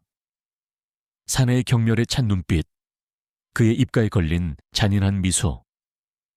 그리고 이대로라면 나는 아무것도 하지 못하고 무너질 것이라는 절망감. 하지만 아니었다. 내 안에서 무언가가 툭 하고 끊어졌다. 수십 년간 나를 짓눌러왔던 두려움의 사슬이 끊어지는 소리였다. 나는 비틀거렸던 몸을 바로 세웠다. 그리고 그의 눈을 똑바로 쳐다보았다. 내 눈에 더 이상 공포는 없었다. 오직 차갑게 타오르는 분노만이 존재할 뿐이었다. 나는 아무 말 없이 품 안에서 휴대폰을 꺼내 들었다. 그리고는 카메라를 켜고 그의 얼굴을 정면에 담았다. 갑작스러운 내 행동에 사내가 당황한 듯 눈을 껌뻑였다. 지금부터 당신들 얼굴, 목소리, 행동 전부 녹화하고 있어. 내 목소리는 더 이상 떨리지 않았다. 오히려 얼음장처럼 차갑고 단호했다. 이 영상 그대로 경찰서에 증거물로 제출할 거요. 뭐? 이 영감탱이가 진짜... 사내가 내 휴대폰을 낚아채려 손을 뻗었다. 나는 한 걸음 뒤로 물러나며 말을 이었다. 내 머리는 놀라울 정도로 맑고 빠르게 회전하고 있었다. 평생을 숫자를 다루며 살아온 나의 꼼꼼함이, 나의 논리가 이제 나의 무기가 되어주고 있었다. 정당한 사유 없는 주거침입, 기물파손, 그리고 폭행 및 협박. 당신들 지금 현행범으로 최소 4가지 이상의 범죄를 저지르고 있는 거요. 형법 제319조, 제316조, 제260조. 똑똑히 알아두시오. 내가 막힘없이 법조항을 읊자. 사내의 얼굴이 순간 굳어졌다. 그들은 내가 그냥 힘없는 늙은이인 줄로만 알았을 것이다. 이렇게까지 나올 줄은 예상하지 못했던 것이다. 그리고 당신들을 보낸 사람이 미래자산개발의 최광식 사장이라는 것도 알고 있어. 이 영상과 함께 그 인간이 나를 찾아와 협박했던 내용까지 전부 경찰에 진술할 것이오. 교사범은 현행범보다 죄가 더 무거운 거 알고 있겠지? 최광식이라는 이름이 내 입에서 나오자 리더의 눈빛이 확연히 흔들렸다. 그는 당황한 기색을 감추지 못하고 주변의 동료들을 쳐다보았다. 상황이 자신들의 통제를 벗어나고 있음을 깨달은 것이다. 바로 그때 기적 같은 일이 일어났다. 철컥. 바로 옆 삼성 1호의 문이 열렸다. 평소 인사만 하고 지내던 아이 둘을 키우는 젊은 부부였다. 남편이 잔뜩 겁에 질린 얼굴이었지만 손에는 나처럼 휴대폰을 들고 이쪽을 녹화하고 있었다. 지금 저희도 다 녹화하고 있습니다. 당장 여기서 나가세요. 그의 목소리는 떨렸지만 그 안에는 분명한 용기가 담겨 있었다. 그의 외침이 신호탄이 되었다. 철컥, 철컥. 이 2보2쇼도 372회에서도 문이 열렸다. 오랫동안 이 빌레에 살았던 이웃들이었다. 그들은 모두 약속이라도 한 듯 휴대폰을 들고 복도로 나왔다. 아무도 앞으로 나서지는 않았지만 그들은 침묵의 벽이 되어 나를 지지하고 있었다. 순식간에 복도는 수많은 눈들과 반짝이는 수십 개의 카메라 렌즈로 가득 찼다. 상황은 완전히 역전되었다. 이제는 용역 깡패들이 수세에 몰렸다. 그들은 더 이상 한 명의 늙은이를 상대하고 있는 것이 아니었다. 작지만 단단하게 뭉친 하나의 공동체와 마주하고 있었다. 씨발, 재수 없는 동네네. 리더가 마침내 포기한 듯 욕설을 내뱉었다. 그는 나를 한번 쏘아보고는 부하들에게 손짓했다. 가자. 오늘은 이만 철수한다. 그들은 씩씩거리며 서둘러 계단을 내려갔다. 그들의 위압적이던 발소리는 이제 패배자의 도망치는 소리에 불과했다. 잠시 후 빌라 밖에서 자동차 엔진 소리와 함께 타이어가 끌리는 소리가 요란하게 들리고 이내 모든 것이 조용해졌다. 폭풍이 지나간 복도에는 어색한 침묵이 흘렀다. 나는 가쁘게 숨을 몰아쉬었다. 온몸에 힘이 빠져나가 다리가 후들거렸다. 이웃들은 나를 걱정과 존경이 뒤섞인 눈빛으로 바라보고 있었다. 그때 내 등 뒤에서 낡은 문이 끼익하고 열리는 소리가 들렸다. 나는 천천히 뒤를 돌아보았다. 옥탑방 문틈으로 김민준이 서 있었다. 그의 얼굴은 창백했지만 두 눈은 놀라울 정도로 맑고 깊었다. 그는 문 밖의 모든 상황을 지켜보고 있었던 것이다.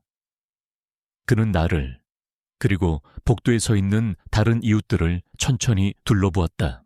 나는 그를 향해 한 걸음 다가갔다. 무슨 말을 해야 할까? 하지만 어떤 말도 필요 없었다. 내 걱정스러운 눈빛이 모든 것을 말해주고 있었다. 괜찮은가, 젊은이? 내 목소리는 아직도 조금 떨렸다. 김민주는 아무 말 없이 나를 바라보았다. 그의 눈시울이 붉어지는가 싶더니 그는 갑자기 내 앞에서 허리를 깊게, 아주 깊게 숙였다. 군대식의 절도 있는 동작이 아니라 마음 깊은 곳에서부터 우러나오는 진심 어린 인사였다. 네, 괜찮습니다. 그가 고개를 들었다. 그의 눈에는 여러 가지 감정이 소용돌이치고 있었다. 놀라움, 고마움, 그리고 어쩌면 아주 작은 경외심 같은 것. 감사합니다, 아저씨. 그는 나를 사장님이 아닌 아저씨라고 불렀다. 그 짧은 호칭의 변화가 우리 사이에 놓여있던 거대한 벽을 허물어뜨렸다. 나는 더 이상 그에게 갑질하는 집주인이 아니었고 그는 더 이상 문제 많은 세입자가 아니었다. 우리는 그저 서로를 지켜준 이웃일 뿐이었다. 나는 그의 부서진 문고리를 보았다. 그리고는 무심한 척, 하지만 진심을 담아 말했다. 문은 내일 아침에 당장 사람 불러서 고쳐주겠네. 오늘은 이만 들어가서 푹 쉬게. 그것은 나의 속죄이자 나의 약속이었다. 김민주는 말없이 고개를 끄덕였다. 그의 눈빛이 고맙습니다 라고 다시 한번 말하고 있었다. 이웃들이 하나둘씩 집으로 들어갔다. 복도는 다시 조용해졌지만 이전의 차가운 고요함이 아니었다. 보이지 않는 따뜻한 유대감이 공간을 채우고 있었다. 나는 내 인생에서 처음으로 이 집이 이 이웃들이 진정으로 나의 가족처럼 느껴졌다. 68년 만에 나는 비로소 진정한 어른이 된 것 같았다. 다음 날 아침 세상은 거짓말처럼 고요했다. 어제의 그 아수라장과 폭력적인 고함 소리는 마치 하룻밤의 악몽이었던 것처럼 흔적도 없이 사라져 있었다. 하지만 그것은 꿈이 아니었다. 내 안에는, 그리고 이 은혜 빌라의 공기 속에는 분명 무언가 변해 있었다. 차가운 무관심 대신 따뜻하고 끈끈한 유대감이 자리 잡고 있었다. 나는 평소보다 1시간 이른 새벽 5시에 눈을 떴다. 더 이상 잠을 잘 수가 없었다. 오늘은 해야 할 일이 많았다. 첫 번째는 어제의 불의를 바로잡는 일이었다. 나는 가장 먼저 딸 수진이에게 전화를 걸었다. 아빠, 이 시간에 웬일이야? 어제 그 사람들 또 찾아왔어? 수진이의 목소리에는 걱정이 가득했다. 나는 딸을 안심시키며 어젯밤에 있었던 일을 차분하게 설명했다. 내가 문을 열고 나선 순간부터 이웃들이 함께 나와 우리를 지켜준 일, 그리고 용역들이 꽁무니를 빼고 도망친 일까지. 수화기 너머에서 딸이 안도의 한숨을 내쉬는 소리가 들렸다. 정말 다행이다, 아빠. 그리고 대단하다, 우리 아빠. 딸의 칭찬에 얼굴이 쑥스러워졌다. 됐다. 이제부터 시작이다. 어제 이웃들이 찍어놓은 영상들 전부 수집해서 경찰서에 가야겠다. 너도 와서 좀 도와주면 좋겠구나. 당연하지. 바로 준비하고 갈게. 아빠, 혼자 먼저 나서지 말고 꼭 나랑 같이 가. 수진이는 나보다 더 단호했다. 전화를 끊고 나니 마음 한구석이 든든해졌다. 나는 3.15와 202호의 문을 두드렸다. 어제 용감하게 문을 열고 나와주었던 이웃들이었다. 그들은 기다렸다는 듯이 자신들의 휴대폰에 담긴 영상을 내게 보내주었고 기꺼이 경찰서에 동행하여 증언해주겠다고 약속했다. 우리는 더 이상 흩어진 모래알이 아니었다. 오전 9시, 나와 수진이, 그리고 2명의 이웃은 함께 경찰서로 향했다. 나는 밤새 정리한 사건 경위서와 최광식 사장이 보냈던 편지, 그리고 모두의 영상 증거를 담당 형사에게 제출했다. 처음에는 단순한 임대차 분쟁 정도로 여기던 형사의 눈빛은 우리가 내민 명백한 증거들 앞에서 점차 심각하게 변해갔다. 특히 용역 깡패들의 얼굴과 그들의 폭력적인 행동이 고스란히 담긴 영상은 결정적이었다. 이 정도면 명백한 공동폭행 및 협박, 업무 방해입니다. 최광식이라는 사람에 대해서도 교사 혐의로 즉시 수사에 착수하겠습니다. 걱정 마시고 돌아가십시오. 형사의 확답을 듣고 경찰서를 나서는 길, 하늘이 유난히 맑고 높아 보였다. 내 인생을 짓누르던 거대한 바위 하나를 걷어낸 기분이었다. 최 사장의 위협은 이제 끝났다. 하지만 나의 진짜 과제는 아직 남아있었다. 집으로 돌아온 나는 2번째 임무를 위해 곧장 시장으로 향했다.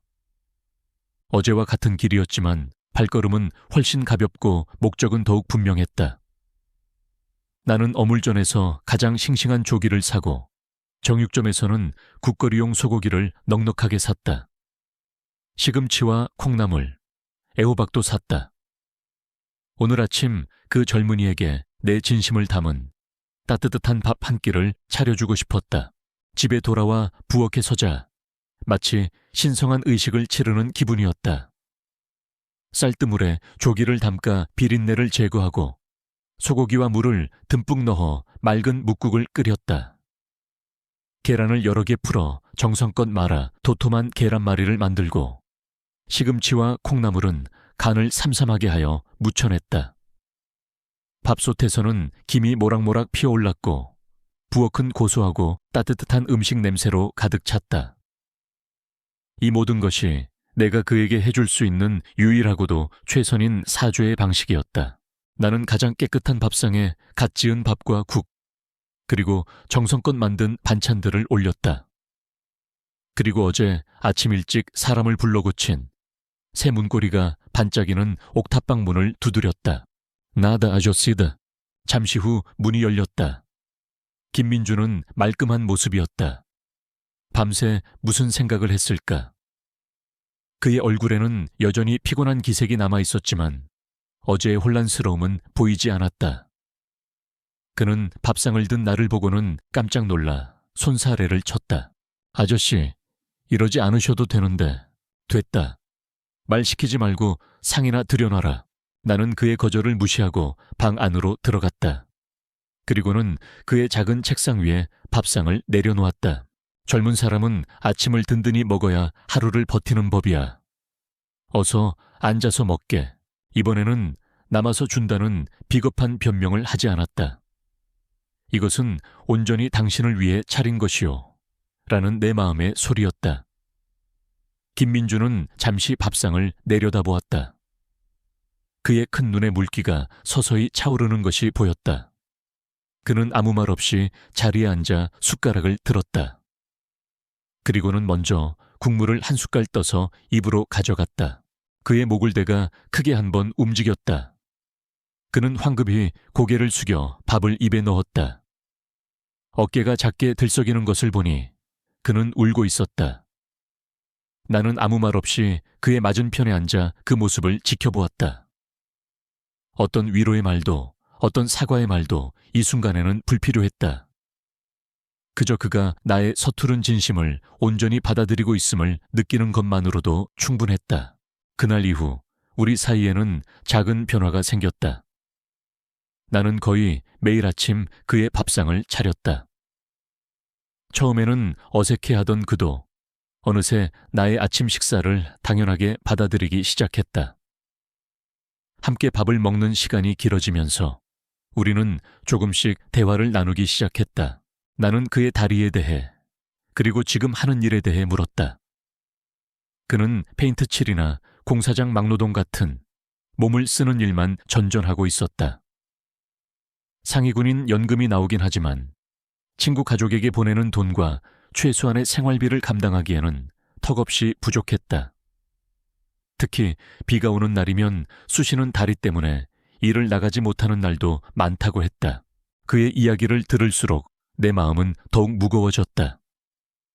이런 귀한 젊은이가 자신의 몸을 혹사하며 하루하루를 버티고 있다는 사실이 안타까워 견딜 수가 없었다. 나는 무언가 더 근본적인 도움을 주어야겠다고 결심했다. 나는 수십 년간 먼지만 쌓여가던 낡은 주소록을 꺼내 들었다.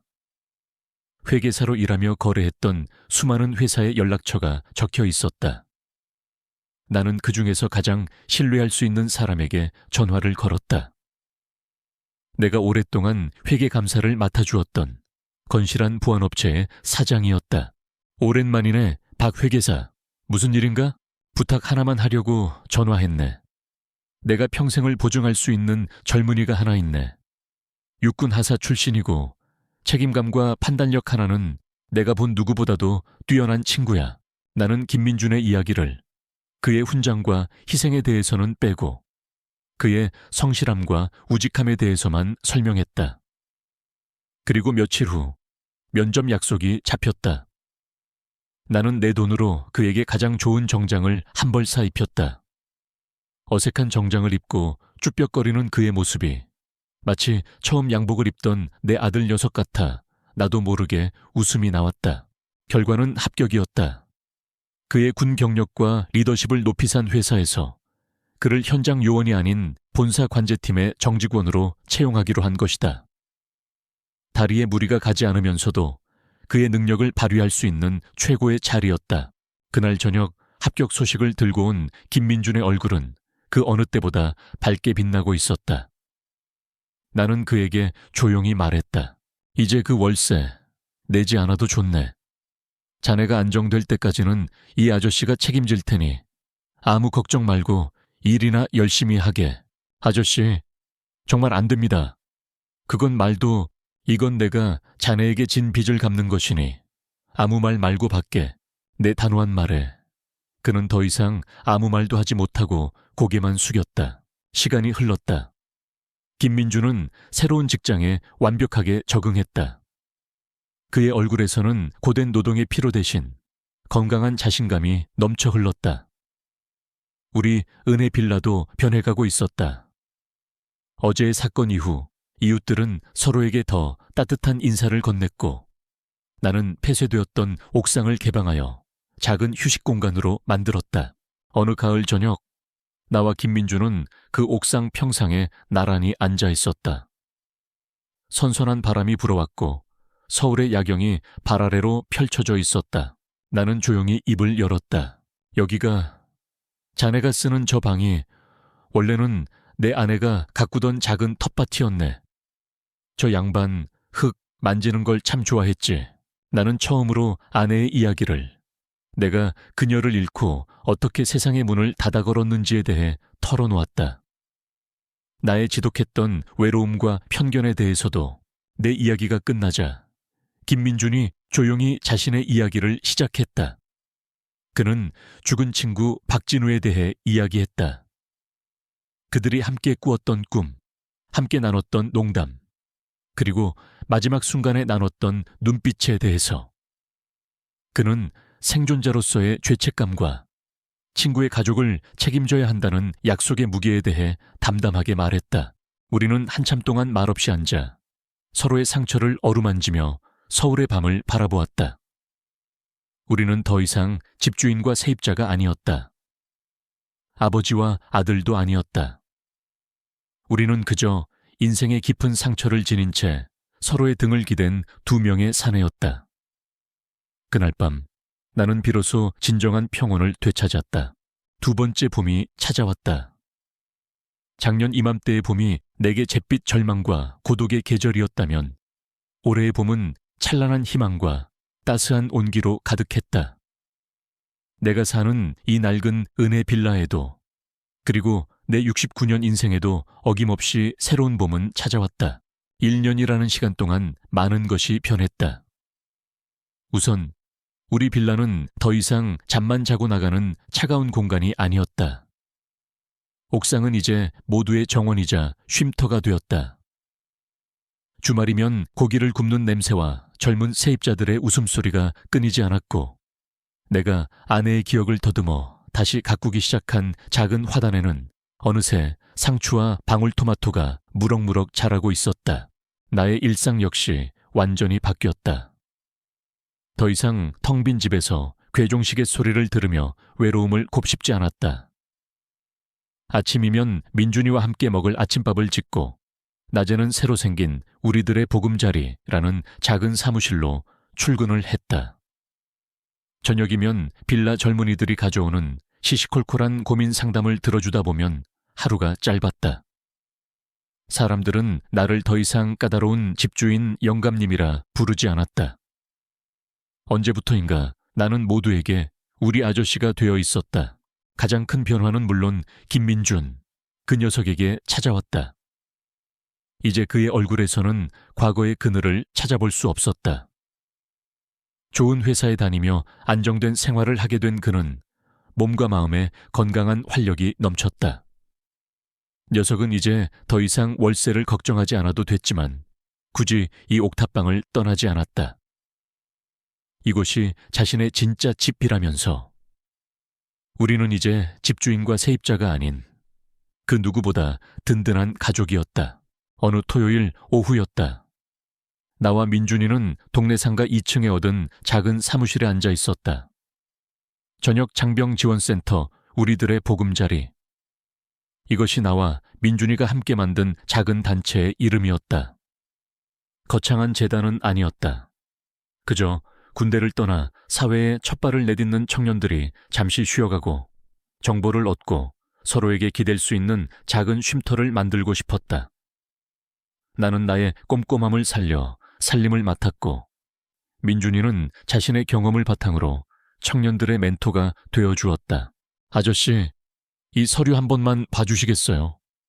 지원금 신청서인데 제가 제대로 썼는지 모르겠습니다.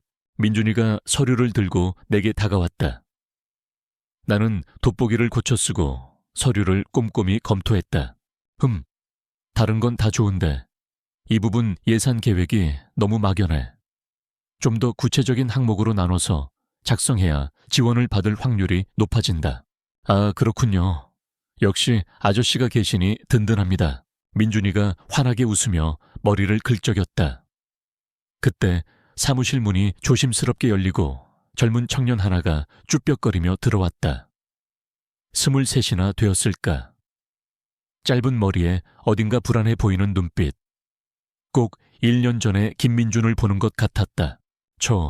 여기가 저녁 군인 도와주는 곳 맞나요? 민준이가 자리에서 일어나 그 청년에게 다가갔다. 그 모습이 어찌나 든든하고 믿음직스러운지 나는 나도 모르게 아버지의 미소를 짓고 있었다.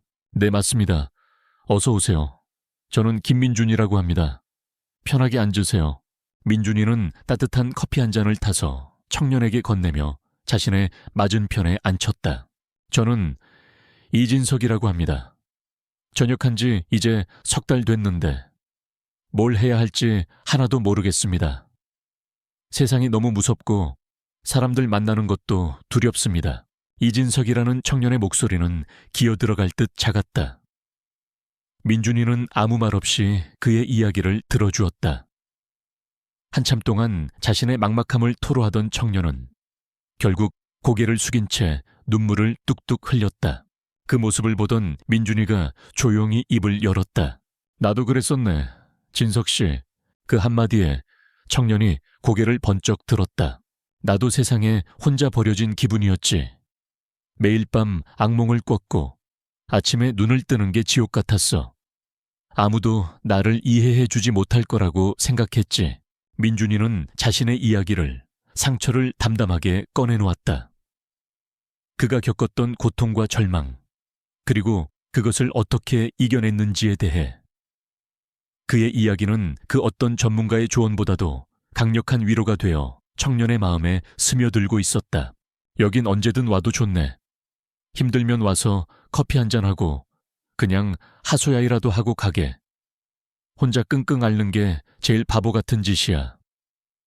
여기 있는 우리들은 적어도 진석 씨 마음이 어떤지는 아니까. 민준이가 청년의 어깨를 툭툭 두드려 주었다. 그 순간 나는 보았다. 절망의 늪에 빠져 있던 한 청년의 눈에 아주 작은 희망의 불씨가 피어나는 것을. 나는 내가 민준이를 구한 것이 아니라는 사실을 깨달았다. 나는 그저 또 다른 누군가를 구할 수 있는 한 사람에게 작은 손을 내밀어 주었을 뿐이었다. 선의는 그렇게 또 다른 선의를 낳으며 세상을 조금씩 따뜻하게 만들고 있었다.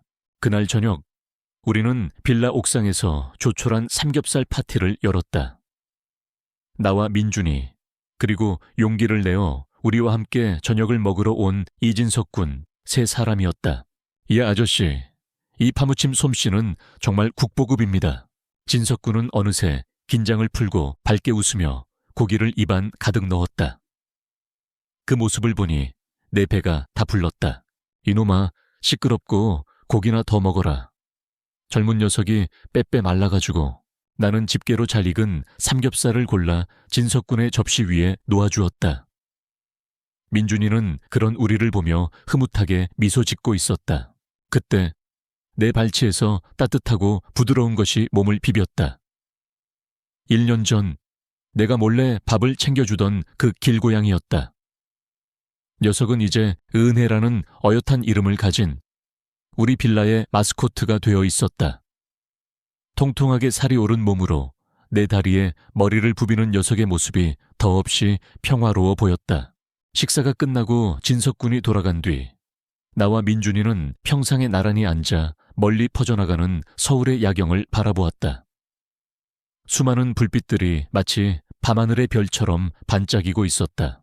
아저씨, 감사합니다. 민준이가 조용히 말했다. 뭐가 말이냐? 전부 다요. 절 포기하지 않아 주셔서. 그리고 제가 다른 사람에게 아저씨가 제게 해주셨던 것처럼 할 수 있는 기회를 주셔서요. 나는 말없이 웃으며 녀석의 어깨를 툭 쳤다. 나야말로 고맙다, 이놈아. 죽은 사람처럼 살던 이 늙은이를 다시 살게 해줬으니. 자네가 아니었다면 나는 아직도 그 텅 빈 집에서 혼자 먼지나 새고 있었을 게다. 우리는 한참 동안 말없이 도시의 불빛을 바라보았다. 1년 전 내가 그토록 경멸했던 한심한 청년은 이제 내게 아들보다 더 든든한 존재가 되었고 나는 그에게 아마 아버지와 같은 사람이 되었을 것이다. 우리는 혈연으로 맺어지진 않았지만 그 어떤 가족보다도 깊은 유대로 연결되어 있었다. 나는 깨달았다. 진정한 은혜란 거창한 희생이나 일방적인 도움이 아니라는 것을. 그저 한 인간의 겉모습 너머에 있는 그의 진짜 삶을 들여다보려는 작은 노력, 차가운 세상 속에서 건네는 따뜻한 밥 한 그릇의 온기. 그것만으로도 한 사람의 인생을, 그리고 나의 인생을 구원할 수 있다는 것을. 내 인생의 겨울은 끝났다. 이 젊은이와 함께 나는 비로소 두 번째 봄을 맞이하고 있었다. 나는 옆에 놓인 소주잔을 들었다. 자, 우리 새로운 봄을 위해서 건배나 할까? 민준이가 환하게 웃으며 자신의 잔을 들었다. 좋습니다. 우리의 봄을 위하여. 쨍 하고 맑게 부딪히는 유리잔 소리가 따스한 봄밤의 공기 속으로 경쾌하게 퍼져나갔다.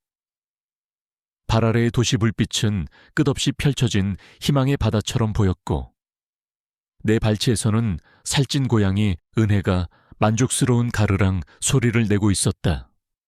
이보다 더 완벽한 봄날은 없으리라. 오늘 저의 이야기가 당신의 마음에 작은 울림을 주었다면 구독과 좋아요, 그리고 알림 설정으로 저의 다음 이야기를 응원해 주세요. 여러분의 따뜻한 관심 하나하나가 저에게는 큰 힘이 됩니다. 소중한 사람들과 함께 늘 따뜻하고 행복한 날들 보내시기를 바랍니다. 감사합니다.